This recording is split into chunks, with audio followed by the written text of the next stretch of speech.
Christophe's story, chapter 4. One night, my papa comes back from work with clouds in his face. My mamma says, "What's the matter?" He deepened his voice to show how papa spoke. "They want me to see with their eyes and speak with their minds," says papa. Papa's fists go tight, like he wants to hit someone. Mamma gasps. She can't find the words. She holds the baby tight. Papa says, "I've got eyes of my own, and I can't speak with someone else's mouth. There's going to be trouble." Mamma starts to shake. Papa puts his arms around her and says, "We've got to get out." Christophe used a light, a softer, scared voice for Mamma. "Out? What do you mean, out?" says Mamma. "Out of the country," Papa tells her. "What? Leave all my friends?" "If we stay, we're going to get killed. We'll go to Babby's village. That's what we'll do," Papa says. "Then we'll cross the border and we'll go to Europe." "Europe?" says Mamma. "That's a long way to go." Then we hear the drums. Christophe began to beat out a rhythm on Miss Finch's table. The words were coming more easily now. The children sat there round-eyed. Papa sucks his breath in, he says. "He didn't think they'd come that quick." Mamma says, "Run!" "It's too late," Papa cries. I say, "Who's coming? What's happening?" But they're not listening to me. My heart's going up and down like it's going to jump out of my mouth. Something bad is going to happen, and I don't know what it is. Ta-ta-tum, ta-ta-tum. The drums get louder. Papa wants to run, but he can't. He's stuck to the floor. Mamma cries, "What are we going to do?" A whistle blows. Christophe banged on the cupboard door, and it pushed open. The door breaks down. They burst into the room. This is what they look like. Christophe picked up blackboard chalk and dragged it over his brown skin. His brown eyes glared out of a scary white mask. He grabbed a ruler. Then he began to jig up and down, brandishing the ruler like a chopper. They have white faces like this, and they wear banana leaves, and they carry spears and big knives.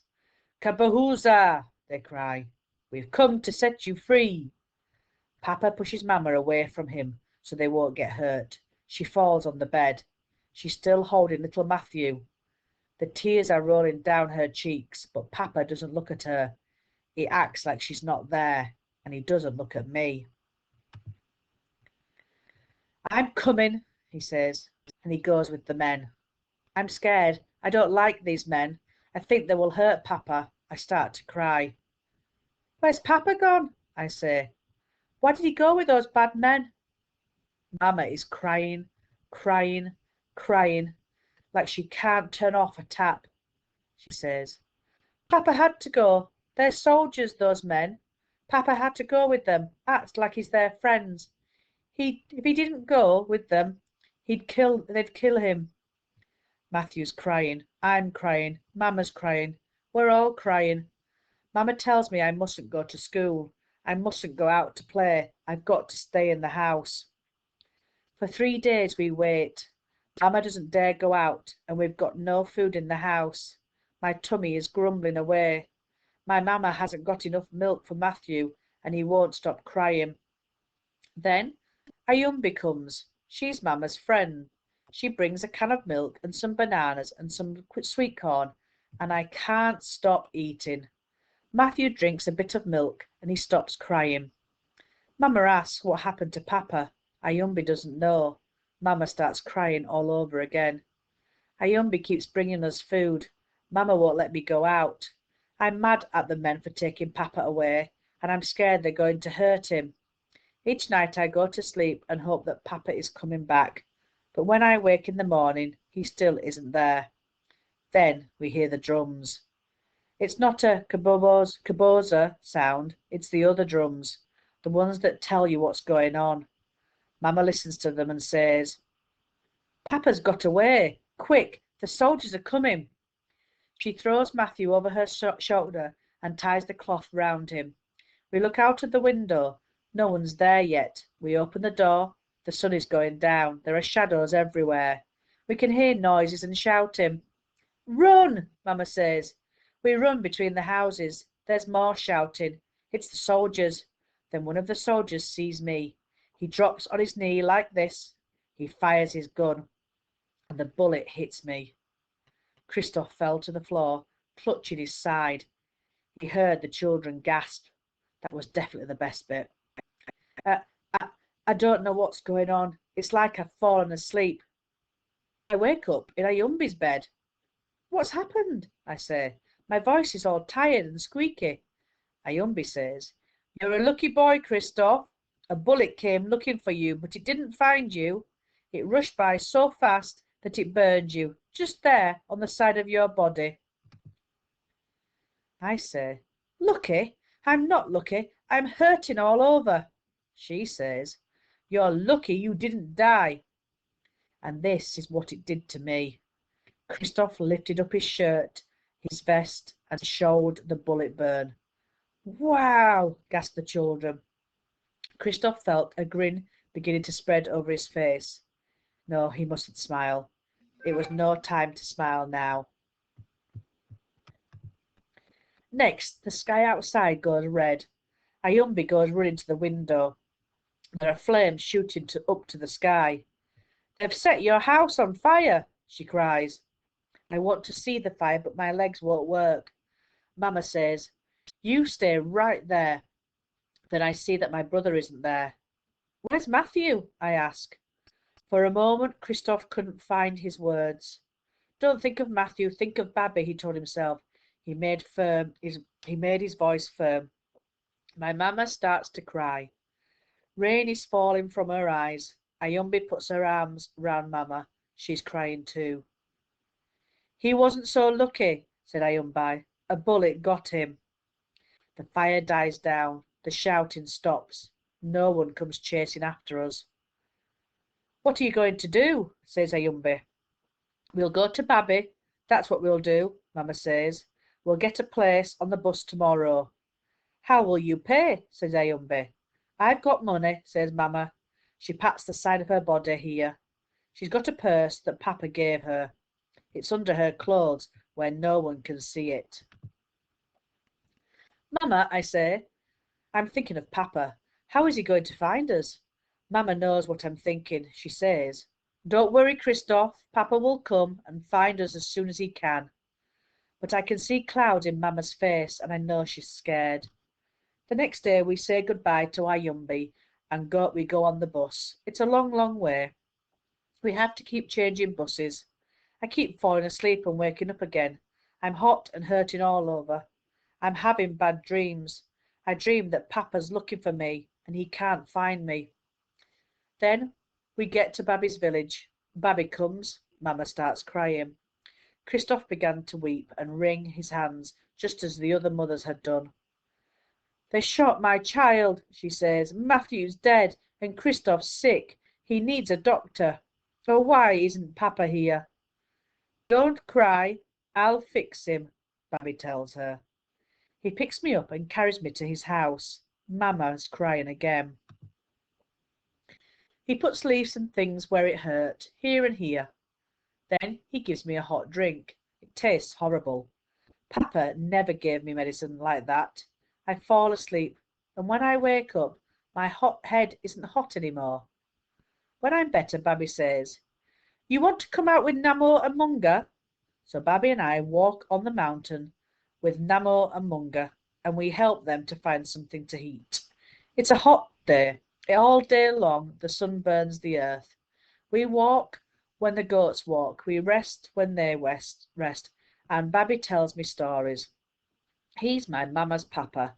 He knows lots and lots of stories. He's a storyteller.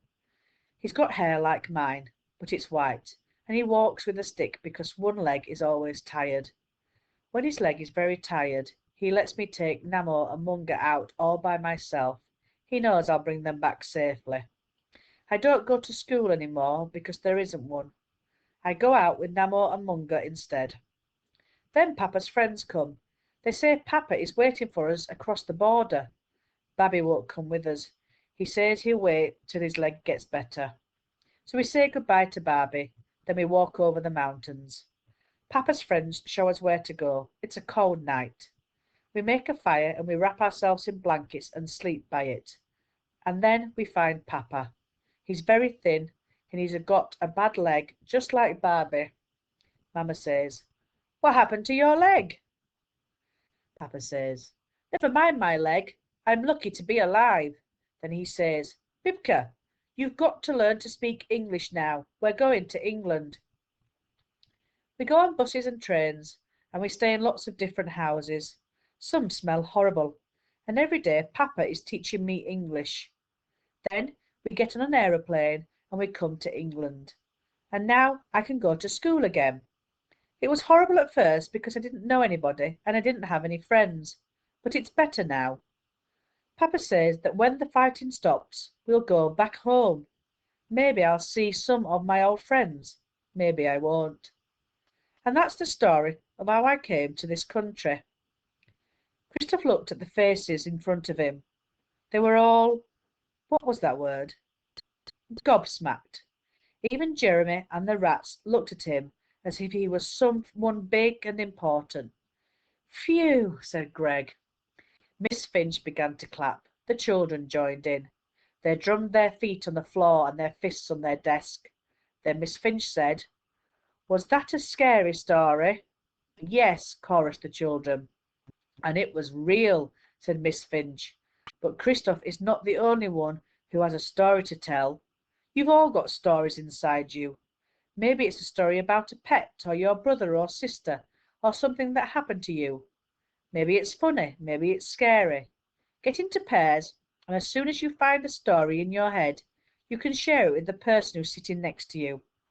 Take turns to tell your story and to listen to your friends. And don't forget to talk with your hands and your face, as well as your mouth." Christophe watched as the children formed pairs. He felt very tired. He looked over their heads and saw a brown, wrinkled face smiling at him from the back of the class. He heard Babby's voice say, "It's your turn to tell stories now. I've got to go. Goodbye, Christophe." The face vanished. He blinked. He rubbed his eyes. Babby wasn't there. He'd imagined it. At the end of school, Papa was waiting for him by the gates. "Papa," he cried, "I told my story to everyone in the class." "Well done, mon petit, well done." They began to walk away from school. "And Papa, I thought I saw Babby. I thought I saw him at the back of the class. He said it was my turn to tell the stories now." "Did he?" said Papa quietly.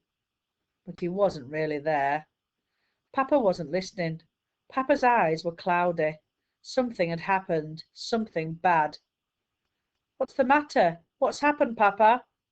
Papa stopped walking. He took hold of Christophe by the shoulders. Papa's hands were shaking. Something was very wrong. "Babby has died, Christophe." "No, Papa, no," he wailed. "Babby was too tired to go on living, Christophe. I should have stayed with him. His leg didn't hurt when I took the goats out for him. If I'd have stayed with him, he would be all right." Papa slowly shook his head. "You can't walk between someone and their death, mon petit," he said. "Babby is gone. You'll have to be the storyteller now, Christophe." Christophe felt like a choked up river. "Papa, I want to cry and I can't," he wailed. "Your tears will come," Papa said sadly. And that's the end of chapter 4.